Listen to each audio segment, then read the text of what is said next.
अच्छा क्या पूछा आपसे इंटरव्यू में? कुछ याद है आपको तब का? कोई पर्टिकुलर? इंटरव्यू में मैं मतलब इंटरेस्टिंग चीज़ अगर आप पूछें तो कोई लंबी चौड़ी नहीं, क्योंकि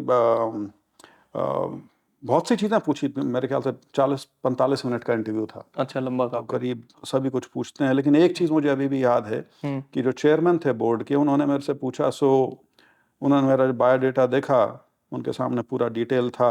सो he says, you come from a political family? I said yes.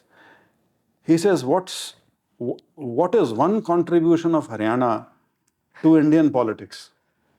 तो मेरे मुंह से तुरंत निकल गया, आए राम गया राम। और वो हंसे, कहते हाँ मैं यही जवाब चाह रहा था।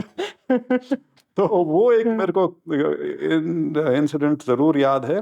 Otherwise it was a long interview, but a fairly okay interview. मुझे कोई ये नहीं था कि किसी प्रकार की इंटरव्यू में तकलीफ आई हो, कोई ऐसी चीज पूछी हो जो मेरे को ना आती हो, या जिस पे मैं अनकंफर्टेबल हुआ हूँ। मेरे को नहीं ध्यान कि ऐसा कुछ था।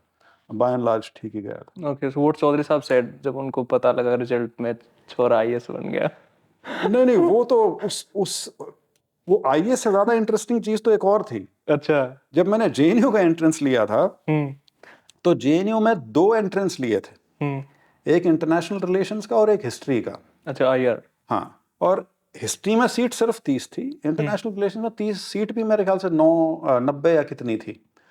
और जो मेरे एंट्रेंस भी जो हुए थे, I was much more comfortable with international relations वाले पेपर से।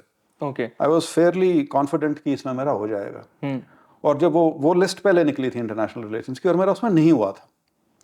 और वही है, वो घर में एक सिलसिला जो शुरू होता है कि देखो 100 बच्चे होने थे, यहाँ भी नहीं हुआ, तो उसके 2-4 दिन बाद सार्काज्म। हाँ 2-4 ना, वो अभी सार्काज्म तो अभी आएगा बड़ा अच्छा।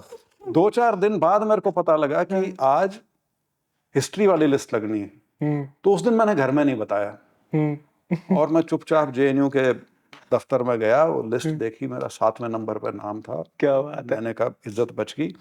मैं घर आया, और लंच पे बैठे थे हम, तो मैंने वैसे ही जिक्र किया मेरे पिताजी को। मैंने कहा जी वैसे जो जेएनयू में सेलेक्ट होते हैं बच्चे ठीक होते हैं? कहते और क्या, देश की सबसे अच्छी यूनिवर्सिटी है, वहाँ छटे हुए आते हैं सारे के सारे। फिर मैंने धीरे से सरकाया, मैंने कहा जी मेरा हो गया। और मैंने कहा 7वां नंबर आ रहा। अच्छा अच्छा। तो वो इंसिडेंट याद है। हाँ, आईएएस वाला तो खैर जब पता लगा था, वो तो खैर घर में माहौल ही दूसरा हो गया था। अच्छा। मतलब सही मायने में जो खुशी जिसको बोलते हैं ना, उसकी अनुभूति हुई थी उस दिन सबको। One of the best experience of your 3 life. साल हो गए थे यार।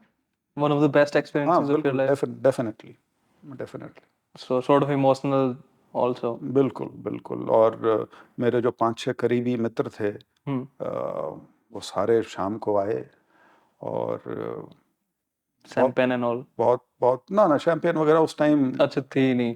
कोई था नहीं। उस टाइम हम साफ सुथरे सूफी लोग थे सारे। तो लेकिन वो अच्छा पल था। अच्छा। एक बहुत अच्छा पल था। Okay, so you said